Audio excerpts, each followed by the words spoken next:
Nerds and geeks, we are here.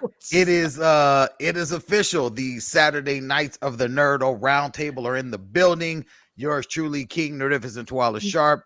We've got Ryan Twitch Master McBain. What it is, good sir?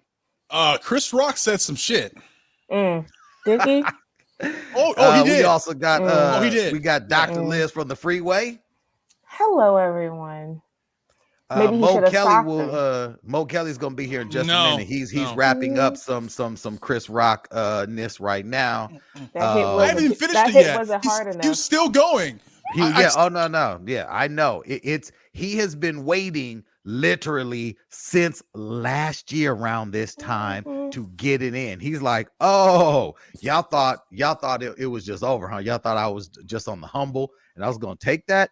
No, you know what you do when you give a comedian a year to think about something, a year to get back at you. He said, watch what I do when I go live the week before the Oscars. It's literally not over yet, so you can't even judge it. It's not over yet. I did. Well, I finished it. No, it's not over. You mean it's the after show?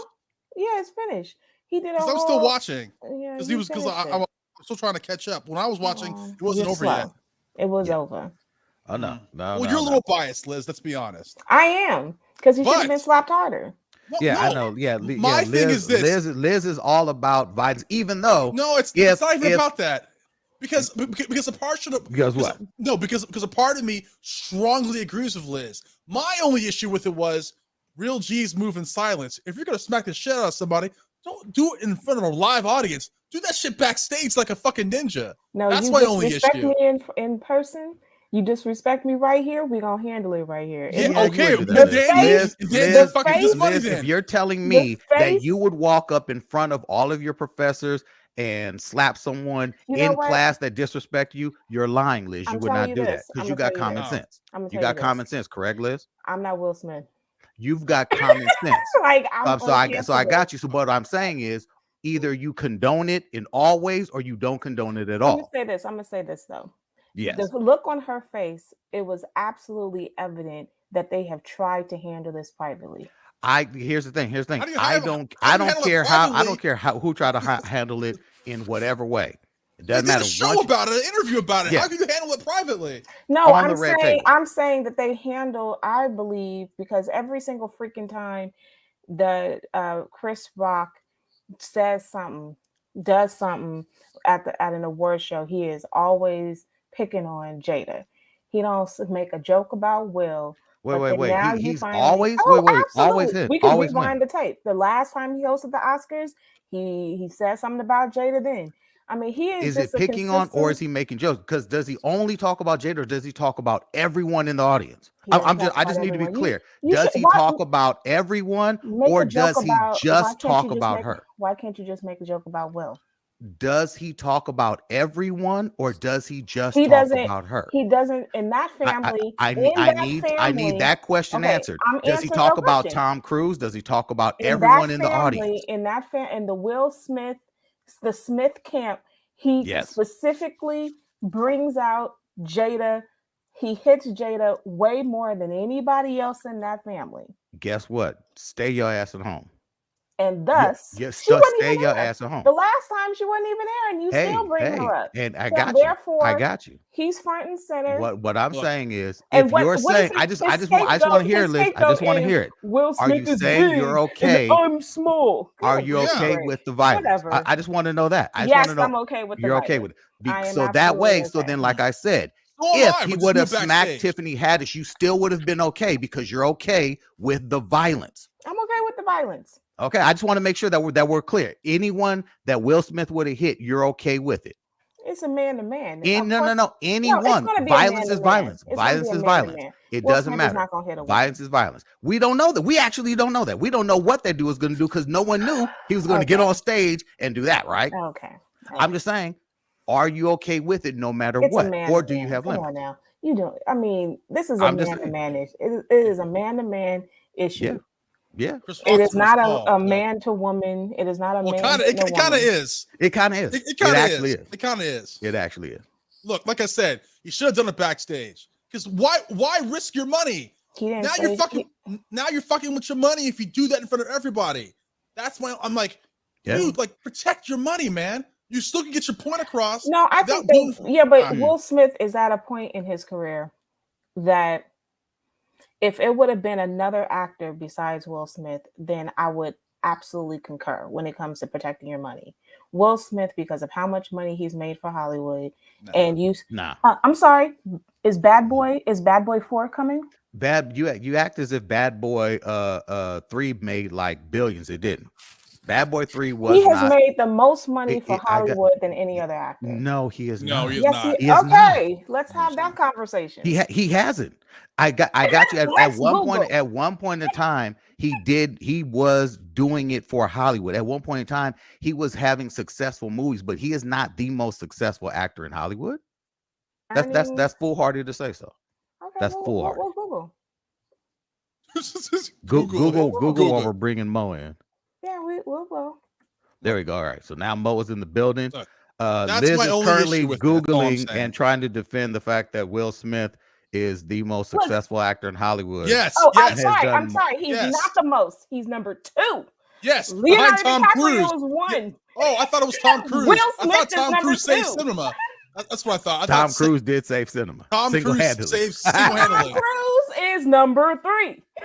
We saved cinema, apparently. Apparently. Mo, did you just finish watching it? I sure did. What is your take, good sir? In the way that we remember Eddie Murphy's Raw, if you go back and watch that, you can see that he was going through a breakup and it sounded kind of angry through a lot of the commentary and his comedy. Yeah. This, I think, will be reviewed in that same way. It was not his best work, not by a long shot. No. He even admitted that he messed up a joke on stage. That I saw. Yes. The material didn't seem like it had as much polish as other material. And of course, everyone was waiting for him to get to the part about Will Smith. And he didn't really hit it head on at the beginning. And we weren't even sure whether he was actually going to go all the way there. He did by the end. Yeah. Let me put it like this. There was a part where he talked about Jada Pinkett Smith and said that she started it, I'll finish it. He went in on Will and Jada. He basically rhetorically emasculated Will Smith through use of the entanglement situation. Overall, it sounded more angry than funny, but I can't be mad that he's still mad, and these motherfuckers will never be friends. No, they will not. Never. No, never. No. And they shouldn't be. I agree. Yeah. But I'm saying he closed the door on that publicly. Yeah. So this was, in your estimation, you would say that this might be more like Tupac's Hit 'Em Up, where where Tupac was he was basically just cussing on record. It's like, I don't hear a bar yet, but it's just you're angry on wax. Well, no, there was some jokes in there, but you could tell that the anger and resentment was real. He was saying, I used to idolize this guy. He didn't use those words, but he talked about all the good things that he thought about Will Smith. And then he brought in the entanglement and how he was basically said everybody called him a B. Everyone called him a B, from Charlemagne the God. This person called him a B. And he basically said, I'm calling him a B as well for what you allowed your wife to do to you on that Red Table Talk, taking interviews about how your wife was sucking someone else's D.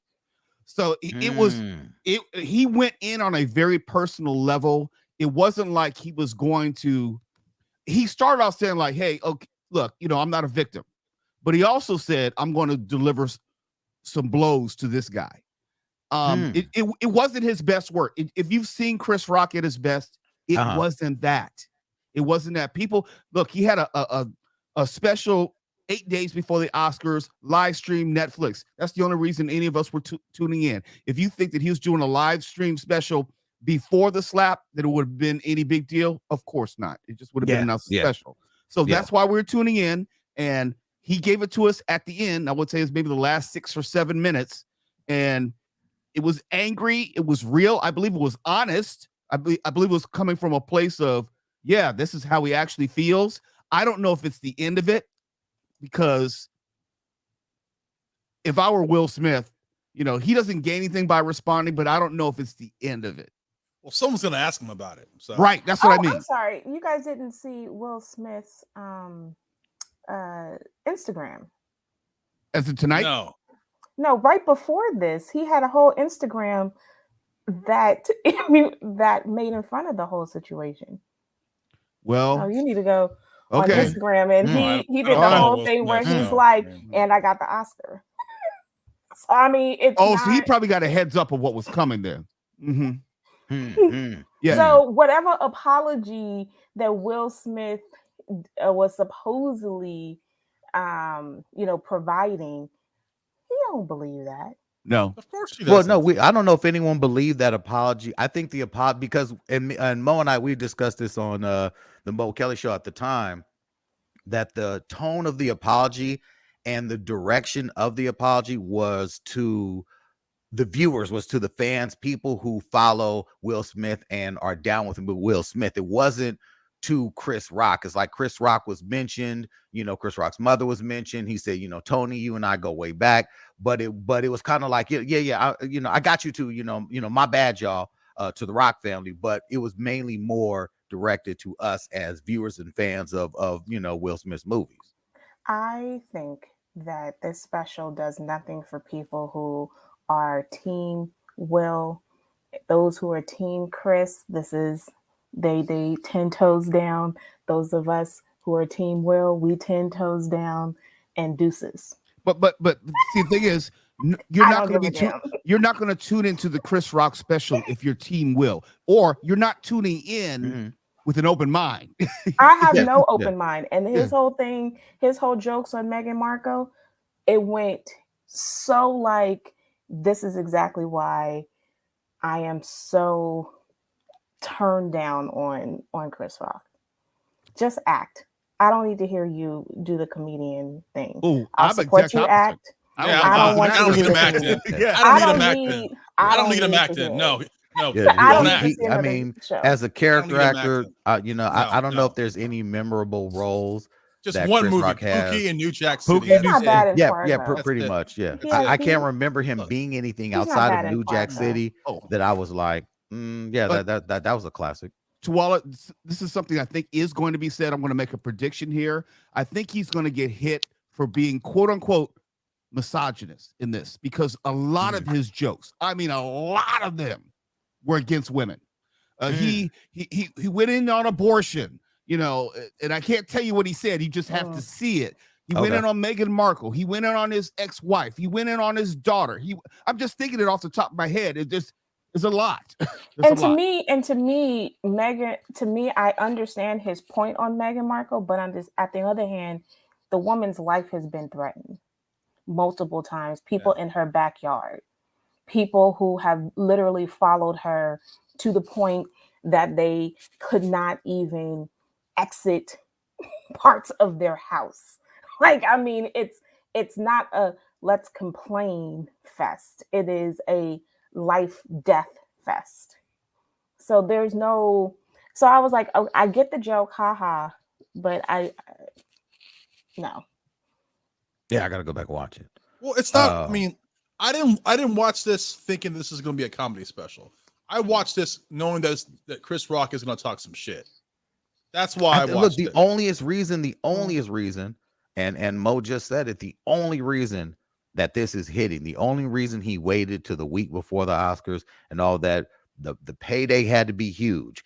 And it was, I'm going to, as I said, going to spend as much time as I can getting all this shit out. Because from my understanding, everyone who went to the Dave Chappelle show, the one that he did even in LA, they're like, yeah, he didn't say anything about it. So it's like, even on shows where y'all don't got phones, where you weren't allowed to bring your phone in or even any of that, he still wasn't like, okay, I'm gonna say it and it'll just be rumor. Nah, he's being mum's the word on it. So if he went in there and he went Tupac hit him up and blah blah and fuck them, fuck that, and this, that, and the other, okay, hey, we shall see. I definitely want to see the Instagram. It's on Will's Instagram, or is it something that someone else has? Will's Instagram. I just said it's especially when you think of like Dave Chappelle's Stick and Stones, like, and just how gracefully like he was able to hit the critics in that way, to where there is some humor, there's some unsettledness, but then it hits where he needs to go. This is like the complete opposite. This is like a complete turn off for some people who are already turned off. No, it's he shit has talking. It's shit talking. Yeah, I know it is. Yeah. I mean, but here's the thing. Like Cocaine Bear, I knew what I was getting. And I got it. Yeah. So and I will make this point one last time. I'm not picking sides between Chris and Will Smith. All I'm saying is you gotta be smart. Real G's move in silence. I would have smacked the fuck out of him backstage. That's all I'm saying. Because end of the day, I gotta protect my money. Yeah. That's the mistake Will Smith made. And he has seen the effect of that, the slave movie. As much as Hollywood loves a good slave movie, that slave movie did nothing. It did nothing on early release, on it was any an Apple sales. TV movie though. It doesn't matter. It went to Apple TV. That was going to be a theatrical release. It went to Apple TV because theaters said no, and that is why they did the whole Apple TV thing. It does affect his money. It does. And that's the bottom line, and it's going to affect his money. Mo called this when it first happened.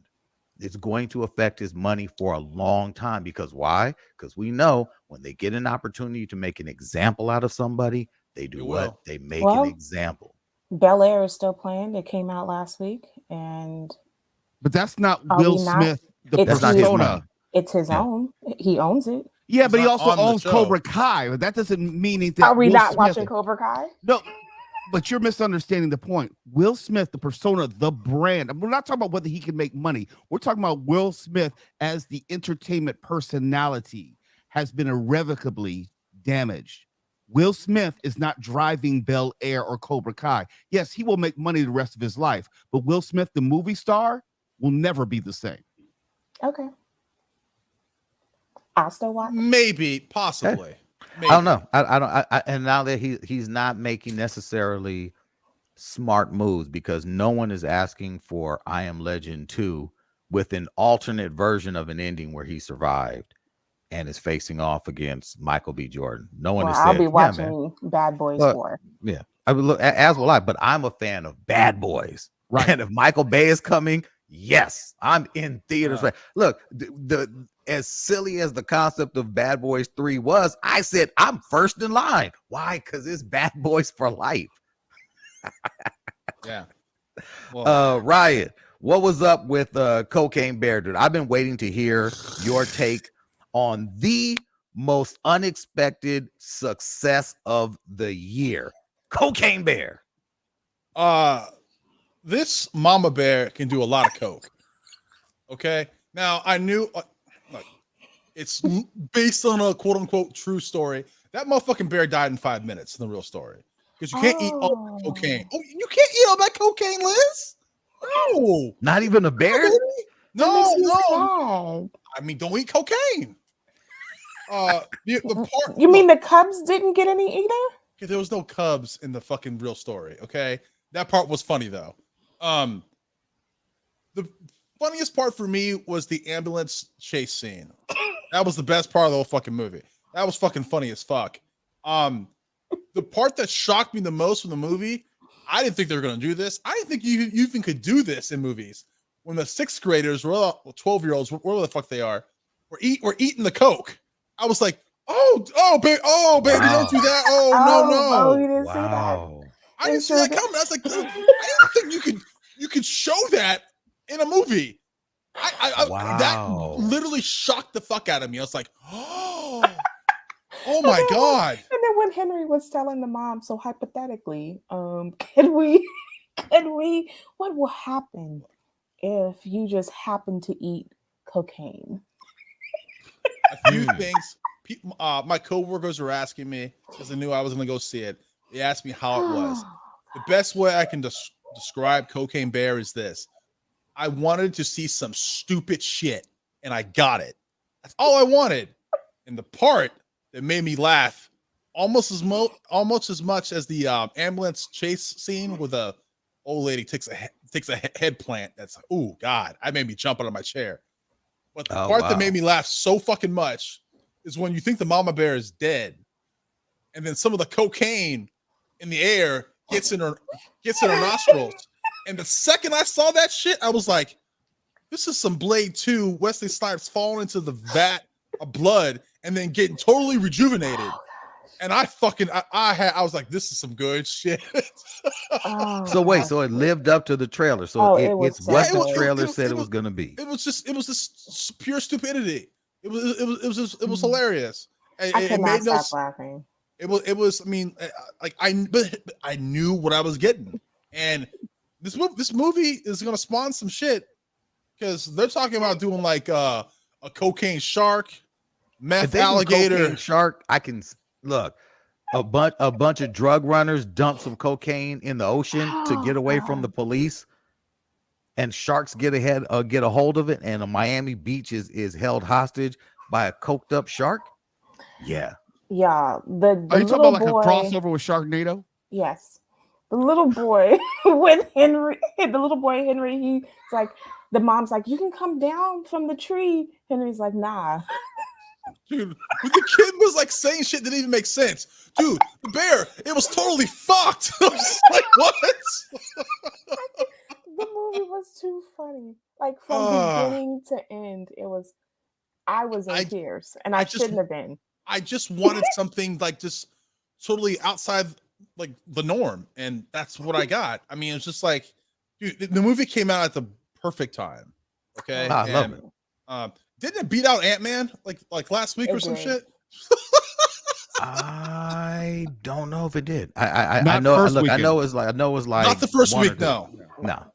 But everyone I've talked to was like, yeah, I'm thinking about seeing that. No one's fucking coming to me and saying I'm thinking about seeing Ant-Man. Everyone I've talked to is like, yeah, I'm trying to go see Cocaine Bear. Well, Ant-Man had a but when you look at it like this, 63% decrease though. 69%. Oh, yeah, I mean Ant-Man, but that's every film that's come out. So right now, even still, Ant-Man, but Ant-Man has the record. Right now, it has the record only because it also in 1 weekend beat out damn near everything that's come out in 23 in 1 weekend. Just everything that's come out is like probably combined is the Ant-Man and the Wasp money, which is bad for Hollywood because like I'm about to go see Creed 3 right now.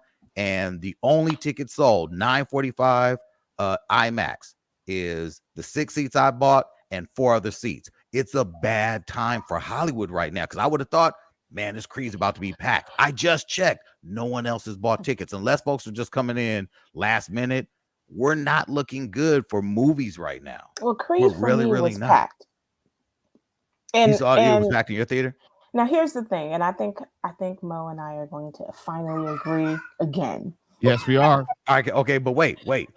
Before you get into it, I'm actually going to get on the road. Y'all going to get spoilerific with the Creed review because I need to go and check this out, and I don't want it to be spoiled. Even though I'm sure I'm not going to care. Whatever. You're leaving right now? Huh? Yeah, I got to be out. Yeah, well, I'm out. How are we going to finish the show though? You're going to finish it because you're going to do your Creed review, and then you're going to say end the show. And you're gonna be like, here's what I'm watching. How are we gonna end the show? Yeah, but how do we like actually end the broadcast without you? Yeah. You just hang up. That's not how it works, Twelve. Oh, okay.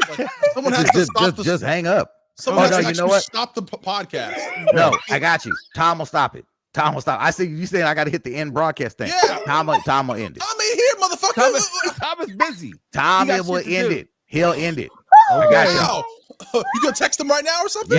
Yes. He's making this shit up as he goes, Ryan. Yeah, man. Are you on cocaine? Hey, man, get the fuck out of here. Do your damn Creed review. Dr. Liz, the floor is yours. I found this movie so good and so disrespectful. Like it was so disrespectful that I was so over the top. Like by the mid time of the movie, I was like, well, we really about to only mention Rocky by the fact that he fought Creed and he gave an underdog we mentioned Rocky's name twice. I was like, oh, but we're gonna play Rocky's music at the end. Did they? Yes, they did. Oh, okay. I walked out of that point. No, they didn't. They did a little bit. They made like a brief allusion to it. Yes. Like 4 notes, like dun dun dun dun, and then they moved on to something else. Right. I was like, oh no, you didn't. I just felt like, okay, so All you had to do in that first 5-10 minutes is have a funeral, have a something, because Rocky would have came back at so many different entry points. So if he was up visiting his son in Toronto, then you would have had, he would have came back for something. He would have came back for the death of the mother. He would have came back for when they introduced the fight. He would have came back when the fight fell through. He with Drago, like there are so many different, and then I don't know how I feel about Drago and Creed being all comfy cozy, but yeah, I just feel like there are too many entry points where Rocky would have popped his head in if he was alive. So you had to kill him. Fine. Give us a funeral. Would that hurt you to give us a funeral? I don't know. I just found it disrespectful. Liz, I agree with everything you said. I think I have some insight as to why certain decisions were made. I don't like them, but I think I know why. There is a fight between Rocky and the original producers of Rocky. I should say Sylvester Stallone and the Rocky producers who own the rights to the characters. And I know Sly was very vocal about not making those people more money off the Rocky name. And there was a sticking point where, and I can only speculate at this point, that Michael B. Jordan and the Coogler crew said, okay, we'll just make sure there's nothing Rocky in it. And so we don't have to get in it, because I don't want to give away too many spoilers for those who haven't seen it. They made sure that there was nothing in this movie that was Rocky, from Rocky. Yeah. Even Drago's son is a Creed character. Yeah. So, I mean, there's nothing. And spoiler alert, somebody dies connected to the Rocky universe. They made sure that all connections to the Rocky universe were done. So if you're a Michael B. Jordan fan, and that's how you approach the movie, you'll love this. It is a perfect vehicle for marketing Michael B. Jordan as an actor and a director. If you approach this movie as a fan of the Rocky franchise, you will not love this movie in any way, because there's nothing there. And to me, Dr. Liz, you were perfect when you said it was disrespectful. It seemed like it was almost personal. Like they wanted to make sure that Rocky was dead without even mentioning his ass. Did they so how did he pass away? No, we don't know nothing. No, there was no acknowledgement that he was dead. There was no acknowledgement that he was ever in his life. Ever. And so at there's different points, I was like, man, I miss Rocky. I was like, I need Rocky to show up. You needed his wisdom. You need him to step in and shake Adonis Creed and say, what the fuck are you doing? My question is, okay, so how did he lose the rights to Rocky? He never had them. It was a part of the original deal for Rocky. He was like the screenwriter, but he didn't have the rights to the character. He was just getting paid as the actor and screenwriter.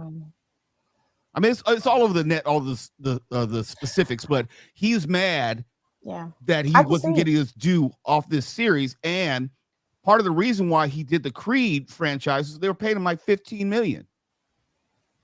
Yeah. And I feel that I can see his anger, because like at first I was like, Stallone, you bugging, we need to move forward. I love the ending of Creed 2 and him sitting there. I still want that sweater. And I was like, oh, this is cool. That movie could have ended right there for me, but fine. So then when we get to this and I can see where Stallone can watch this and be like, man, this is just not, well, I'm sure because it follows the same beats of the Rocky films. Like this is not, it is a Rocky movie still without Rocky. I disagree. I don't think it's a Rocky movie because you don't have, but it's also Black Panther. Yeah, put it this way. One, it didn't have the size of a Rocky movie. It was everything is LA. It is so LA based. It's not even funny. So when you talk about it like a world heavyweight championship, it felt, fight night at the Forum type feel. And also I didn't think the heavyweight champion who Damian Anderson beat was believable as heavyweight champion. He was just a guy. He was a fighter. And to Dr. Liz's point, there's no fucking way that the son of Ivan Drago and the son of Apollo Creed are ever going to be cool. Ever. But somehow they're buddies. He killed your dad. Like, it's just, and they threw that in his face in Creed 2. They threw it in his face. I'm gonna say the one thing I do like about this movie, I loved the use of sign language. Like, I love the embrace of that. I thought it was sweet. I thought it was nice. I appreciate that because I know that there's a huge controversy in trying to, quote unquote, fix a deaf child. And so I thought that was really nice. There were no hearing aids. It was just like, I thought that part was interesting. I always like looking at an LA reference to everything. I was like, oh yeah, I've been on that street. Oh yeah. But to your point, it is very small. I don't know. How did you like Jonathan Majors in this? I loved him in it, his performance. Mm-hmm. Now, if I were to compare him to Rocky villains, it was smaller than Drago. You know what I mean? It was like, it was personal, and the angst was really only known between the main characters, where the Drago storyline, everyone watching that fight understands the drama. And but is he better than Clubber Lang? That's my favorite Rocky villain. No, he is not a better villain. He's there's more of a personal issue there without giving it all away, but he's not as diabolical in the sense of Clubber Lang. Yeah, well, put it this way: Clubber Lang talked about Rocky's wife, propositioned his wife in front of Rocky, kill his manager. So Damian Anderson, Jonathan Majors, was not that guy. He did some diabolical stuff, but he wasn't on that level. But he did, yeah. He did some things, but I think he could have been Clubber Lang-esque if he brought Tessa Thompson's character into his diabolical nature. See, and I think that he kind of did, in a sense. Like, it was small little digs to make him, to make Michael B. Jordan, Creed, aware that he's not paying attention to your wife. But I wanted them to go further down that road and then really have a reason to whoop his ass in the ring. And they didn't go there. They suggested like they might go there. Like there was a hint of betrayal as far as information not exchanged and shared. It's like, what? He didn't tell you? That kind of thing. But they didn't go down that road. If you love Michael B. Jordan, you'll love the movie. If you're a Rocky fan, you're going to be miffed, probably pissed at the omission of all the things that we love about the Rocky franchise. Okay, so I have a question. So for me, my favorite Rocky was Rocky 3 because I loved Clubber Lang. I loved Mr. T. He was a villain that can make me laugh.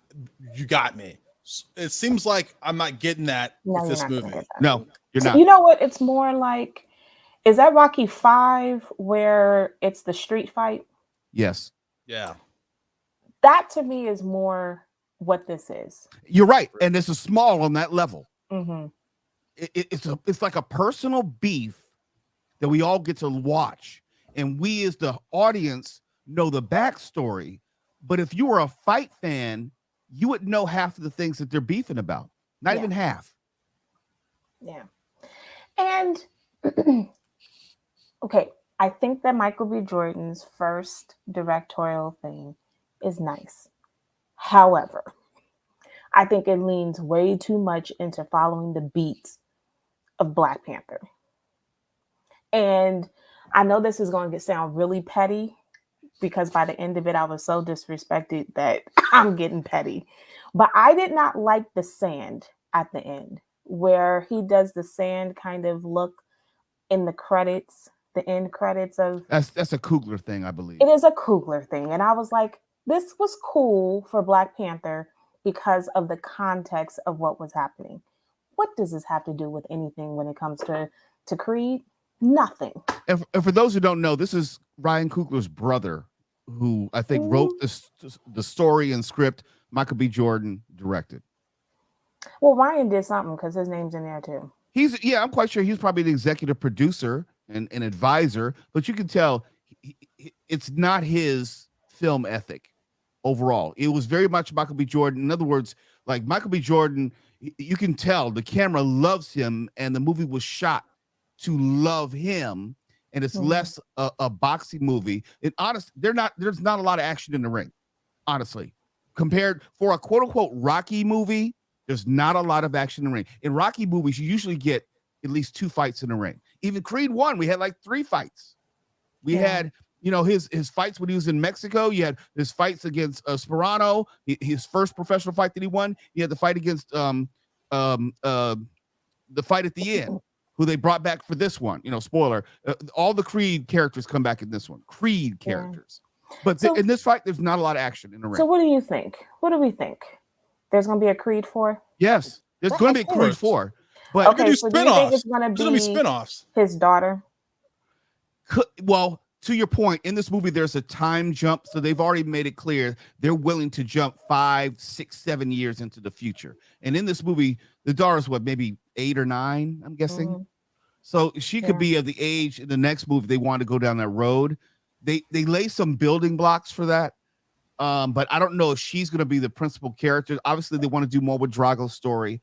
Obviously, there's more story to tell. That, there's more story to tell with Jonathan Majors' character. They tied it up with a nice bow at the end, which I did not like, where they could do something together in the future.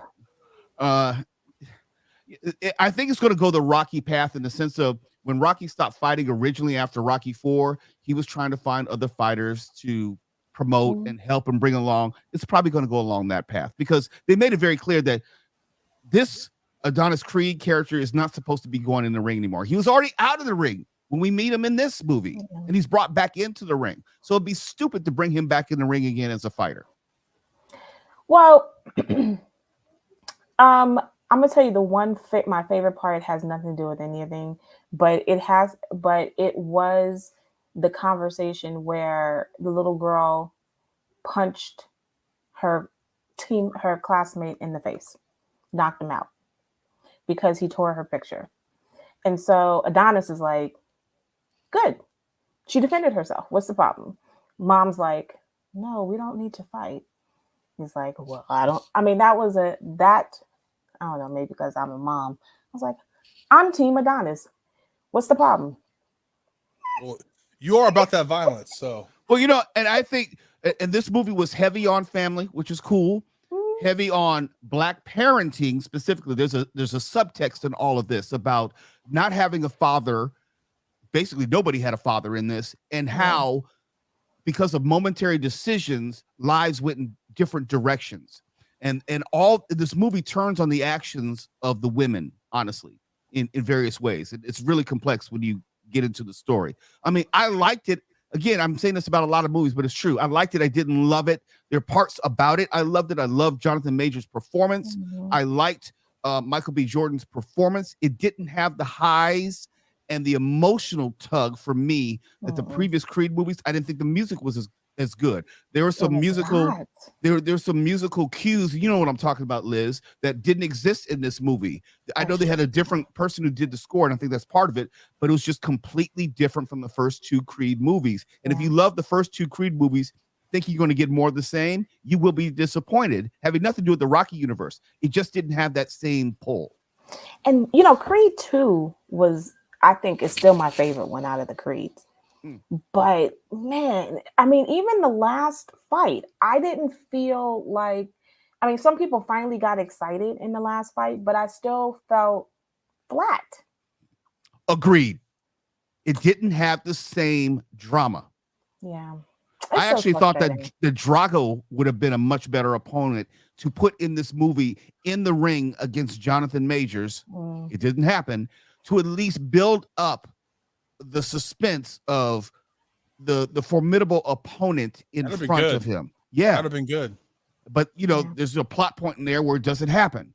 And so it took away what they had available. It's like, why put Drago in the movie if you're not going to put him in the ring in a meaningful way? Yeah, it's disappointing, but I know that it's not a bad movie, but it's just disappointing. Yeah, it's unfortunate. Yeah. Well, Ryan, his characters, I don't know what the character is. We're assuming that he's dead. We're assuming because he had health issues in previous movies. But there's no allusion to him. It's not like, I wish Rocky were here because I could use his advice. He never existed. Never existed at all in the sense of being in his life.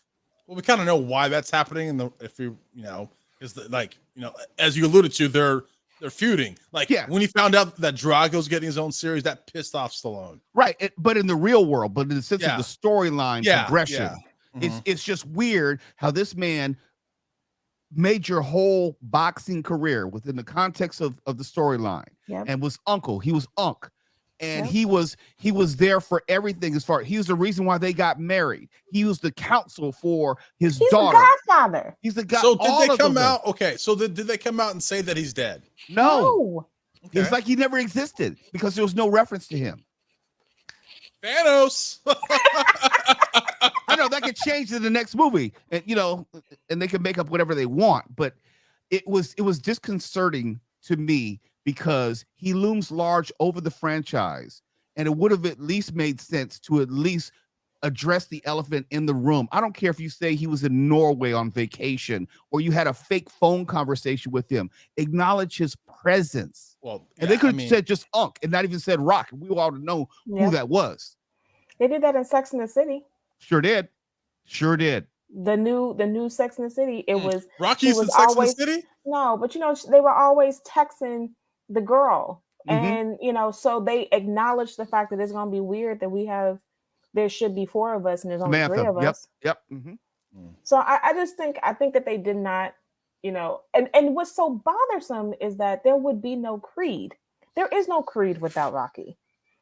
So this is where I think I lie with this, is that it's either you guys really thought that you were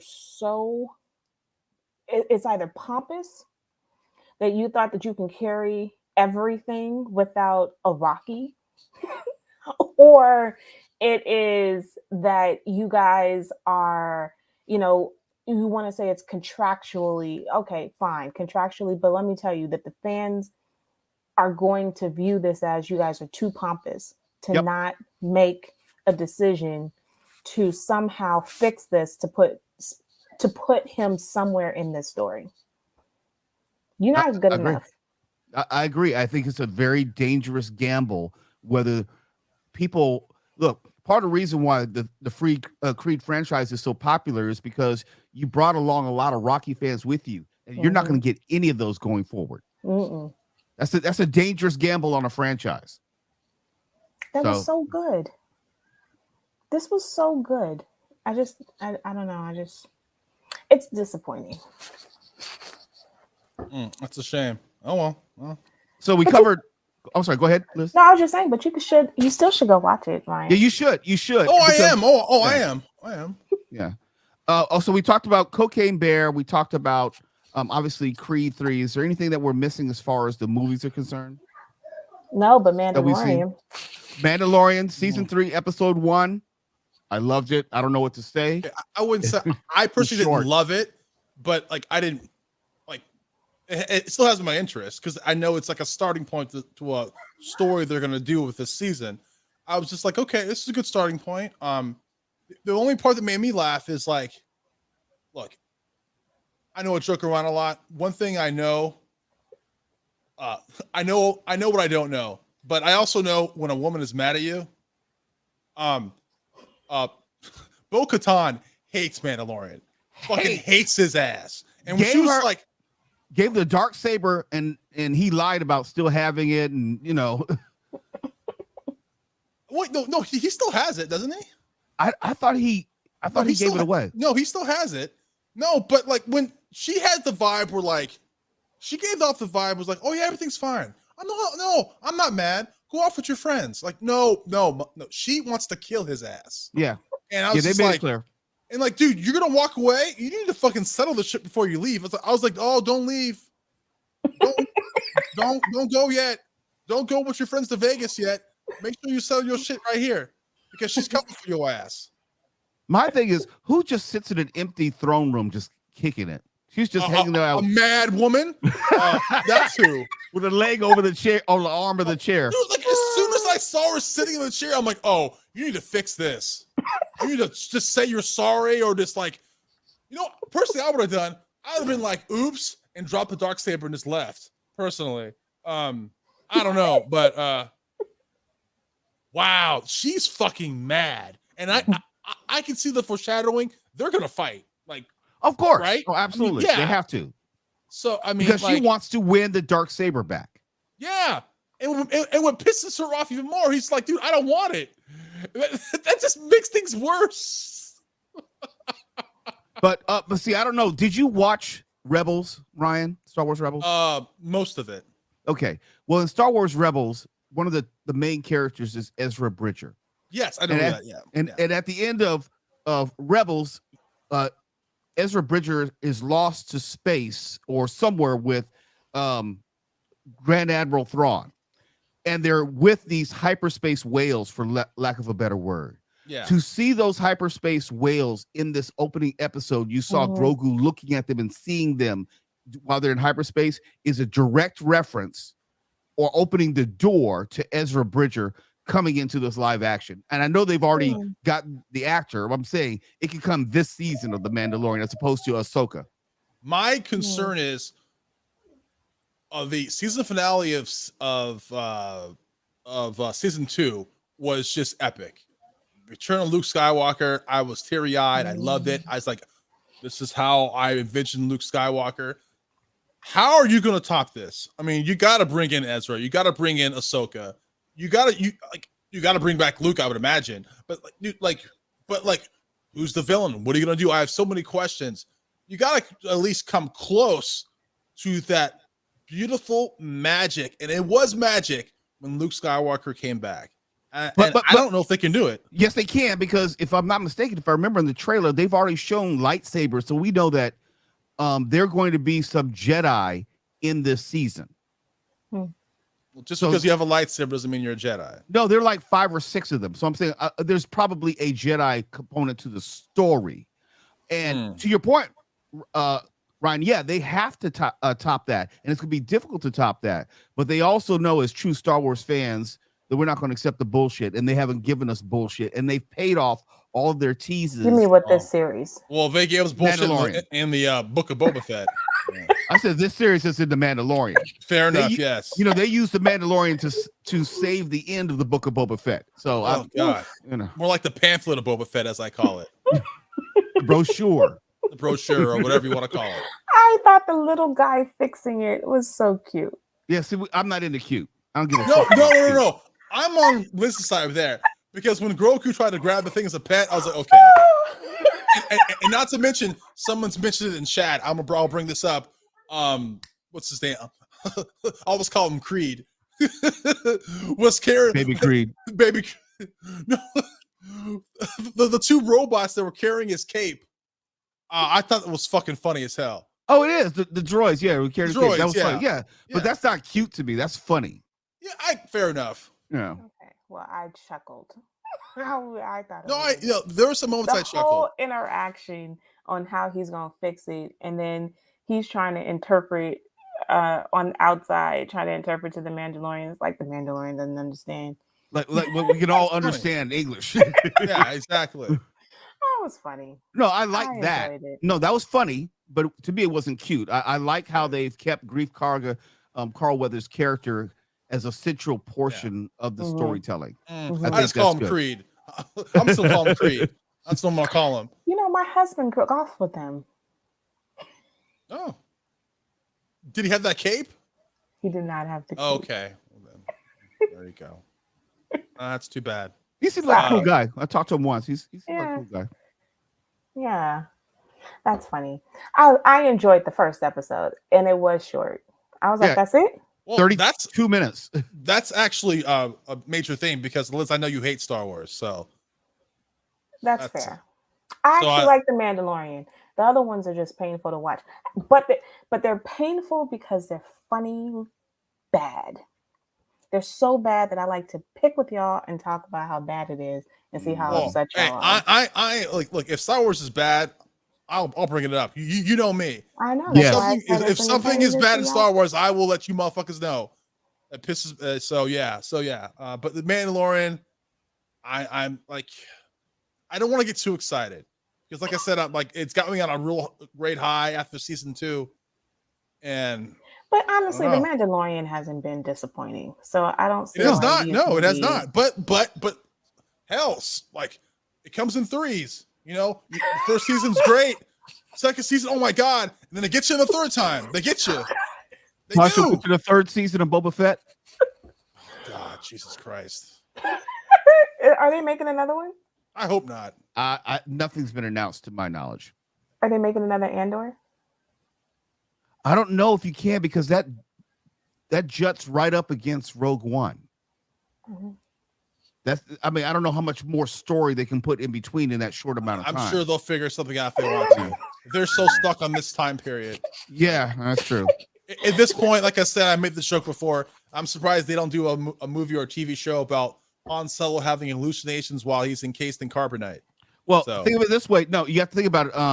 The Mandalorian is obviously set after the 7 years, Jedi. So, but Obi-Wan was set like back then or whatever. So, like, look, they're just stuck in this like 15-year gap or whatever. You know why? Time period. You know why? Because they fucked up the last trilogy, so they have no real story. So, right. Well, so those characters don't matter. We're not gonna have a movie ever. Of what? Of this period? Well, I'm just saying, like, they're not gonna have a movie coming to the movie theaters. Like, we're never. Well, they were planning on doing it, but they fucked everything. They pissed people like me and Mo off. So now they're kind of like rethinking everything. Yeah, they don't know what the next. I don't think they know the next trilogy. I thought it was supposed to come in the off years of Avatar.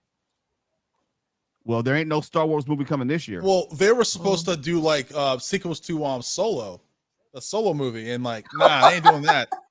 Yeah, because Solo came after Last Jedi, and Solo was the first Star Wars movie I never saw in theaters. So I was like, fuck y'all after Last Jedi. Gosh, that was so bad. Anyway, somebody says in the chat, see, there's supposed to be 3 seasons of Andor. I'm not sure. We'll see. I hope that is not the truth.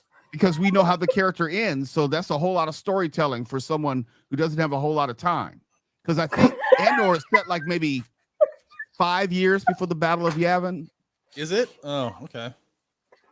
Yeah, because the Death Star is still relatively new in Star Wars: A New Hope. Because they're still testing, this fully operational battle station. Yeah, it finally just got operated or operational, whatever, in the New Hope. So I don't know. Well, Mo, this is because you don't like prequels. That's true. No, that's part of it. Yeah. I don't mind prequels if they're done correctly, but they're usually not done correctly. Mo, because he's like, you already know how it ends, so who cares? I can't get into it. I mean, the one thing I liked the Star Wars prequels originally, if only because a lot of it did not have to do, at least in, like Phantom of the Menace, it didn't have to do with Darth. Yes, I call it the Menace. Because it didn't really have to do about Darth Vader, and there was story that I could tell. But by the time we got to the Clone Wars, like, well, I know all this is going. I can see all the pieces fall into place, so there really was nothing new there. But I like Darth Maul, and they killed off that character, and that fucked it up for me. Oh yeah, they made a mistake with that. They should have had a Darth Maul and a Anakin Skywalker face off. They should have, as opposed to an Anakin and a Count Dooku face off, which didn't mean shit. The guy was like 90 years old. Shit. Right. Literally 90 years old. Yeah. Well, you can just make 2 more seasons of Andor that can take place in a couple of days. Or they can make like a movie or TV series that kind of like just wipes like the sequel trilogy, do some type of time travel shit, which I would really, really like. That would make me very, very happy. Are you really trying to do the snap? Hey, yes. James Wright in the chat says maybe they should tell the story of the very first Jedi. I know they're doing the Old Republic, so that is kind of that story. It's going to be like a good 800 years or so before the time of even Yoda and what we see on Coruscant. So they are going to tell that portion of the story. And that's a perfect example of a prequel I wouldn't mind because it's so we know it's so far back. Yeah. It really doesn't have any connectivity to the events of A New Hope and so forth. The Skywalker saga. I always wanted something hundreds of years into the future of Return of the Jedi, or like them following the books. They had all this great source material, and Disney just said, you know what? These are just legend stories now. Like, I don't know why they did that. You had you literally had the blueprint of what to do, and they decided not to do it. Well, not the first time. And once again, I will say that it was criminal that we never got the original cast to meet one last time. Not even close. Ridiculous. Not even close. Ridiculous. Oh, and some of them are not here. Well, see, that was the whole point. Can't do it now. Not only did they not meet, you didn't have like 2 or 3 of them get together because Luke and Leia never actually met. He transported. He was a word. He yeah. You know, I know. Yeah. No, we Luke and Han didn't even meet. Luke and Han didn't meet. Yeah. What's his name? Lando. I'm getting old. Lando and Leia didn't meet. Well, they met, but Leia was already dead. That's my point. Right. Yeah. That's what I mean. You know, it's just none of the titular characters ever actually saw each other. None of them. Yeah. Much less all together at once. There should have been one scene where they were all together. Just one scene. That would have made so much fucking money. Oh my god. But nope. I don't know. Like, because they can't write. My theory is like they couldn't, because they knew like they can't write good characters. So that's what they're basically like shitting on the legacy characters to kind of bring them down to the level of the characters that they wrote. Because their writing is so fucking bad. Like, we wouldn't want to let them go if they actually paid attention to them or paid them some respect. Because if that would have been a better way to hand the baton to the next generation. It would have been, yes. If you had Luke and Leia saying, Rey, you're our girl, and do the training montage with them training her, then that makes too much sense. But then you have the emotional blessing of the Star Wars universe. It's like, oh, okay, yeah, she is a badass because she was trained by, the penultimate Jedi. Yeah. Since we're on this tangent right here, I'll never forgive Disney for like making me think that Finn was going to be a Jedi. I fell for the okie doke. Well, Finn even thought that he was on the path to being a Jedi, and they changed that. He was supposed to be force sensitive. Yeah, even like the romance between him and Rey, just went away. They didn't want him to be a Jedi, and they didn't want him to get the white girl. So, and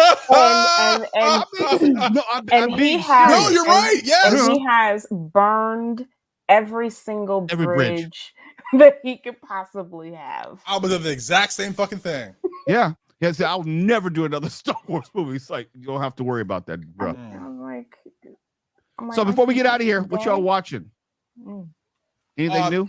I'm looking forward to seeing the Luther movie on Netflix. I watched the show, the TV series. I think it's like 5 seasons. I loved it. And I just found out like a couple days ago that like the movie's almost here. So I think it comes out like March 24th or something. Yeah, I'm looking forward to that. And also, I'm watching The Last of Us. So, of course, that's on my. Yes. I didn't care for the last episode, so I need sort of a rebound. Now you've played the game. Yeah, I didn't really care. This was like one of those walking and talking episodes that really didn't go anywhere, didn't advance the story, and whatever. Yeah, it's a funny thing for me is like I know what's happening. I know exactly what's gonna happen. So I'm just like I'm not mad at it. But I'm just like, okay, well, I know what's happening, so I'm not really like, oh my god, I can't imagine what's gonna happen next. I'm like, no, I know what's gonna happen next. Quick question: in the game, is there a resolution to the story, or does it go on forever? No, it's not a resolution. No. Okay, no. I'm not gonna like this. There's a reason why this is part 2. I know. There's a reason. So this is the dead of the what is that? The dead movie. Dawn of the Dead. Yeah. Walking Dead. The Walking Dead that just never ends. Just never ends. Yeah. It's a good story, but like, I mean, like, I don't think you're gonna. The cliffhanger. I won't spoil it. It's not even really a cliffhanger. It's a choice that Joel has to make, and people are split. Some people are like, yeah, I would do the same thing. Other people are like, what are you fucking crazy? So I'll leave it at that. All right. Well, Dr. Liz, you watching anything new Apple or TV? special? Of course. Okay, so here's the thing. Apple TV has a couple shows that just came out that I really don't particularly care for. Liaison. It's not my thing. But I mentioned it last week and I finally watched the whole thing called Sharper. It did come out in theaters. I did not see anybody next to me that was playing it. But I will say that Sharper on Apple TV was so good. Okay, so I'm horrible with names. The dude from Pokemon is the star of the show. The black dude who's Pokemon. I don't watch Pokemon. No. Y'all didn't watch the Pokemon movie? No. That's a I ain't got thing. kids. Right. I wear condoms for a reason. Oh shit. Okay, fine. He's also the guy. He's also the dude who's playing in the Dungeons and Dragons movie. So he's a star of the show, and I find it is so entertaining because it is a thriller, and I don't really want to give too much of the story away because it will absolutely tell what the twists and turns are. And he's going through like this kind of depression thing, and so it is a matter of he thinks, he's the son of a wealthy white guy, and and his mother dies, and he's trying to figure out what his life is going to be like. And it is just a really fascinating show to watch, really enjoy it. And I think that it is a lot of twists and turns to the point where it's a lot of illusions to figure out. It's mystery. It's very good. It's very, very good. Edge of your seat. Very hooked. And Picard. I am finishing Picard because this is the last season. Picard. You said Picard? I You really said Picard? I did. Liz, stop. Liz. You did that on purpose. Please tell me you did that on purpose. Star Trek. It's Picard. Everyone knows this. Jean-Luc Picard, the second best Star Trek captain. Anyway, I'm finishing it. I'm almost done with season 2, and season 3 just started. I'm not sure how I feel about it. I liked season 1. Season 2 is kind of Yeah, I finished season 1. I haven't got to season 2. Yeah. I mean, it's not as good as season 1. And so here's that. I couldn't get into it, and I would consider myself a Star Trek fan, but I never really was a fan of the Next Generation, and that's part of it. And so their stories, where they end up, who dies, they all die. So the specifics really don't matter to me. I was always about that Deep Space Nine. That was always my favorite Star Trek, and Cisco was always my favorite captain. I think it's also because I don't like the dude. The actor, he's one of the captains. He's one of the captains who's like fighting immigration. And I was just like, I don't really like him. So I never liked anything that he's been in. So I just kind of anyway, I'm gonna finish it because I'm almost done. Okay. All right. Well, I don't have anything new. I'm just watching Your Honor on Showtime. Love that with Bryan Cranston. And The Last of Us, I'll come back to it this week, but I was really disappointed last week. Hopefully it'll pick up just a bit. This is my fear about these never-ending, disease. It's going to end. It's going to end because there's only been 2 games. So you're going to get at least one more season. I like some sort of resolution. That's why. There's going to be a resolution. Okay, that's fine.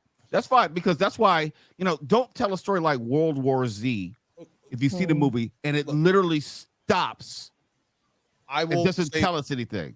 The decision Joel makes, he's gonna pay for it. That's all I'm gonna say. Yeah, but I just don't see how any of this ends unless you just blow up the world.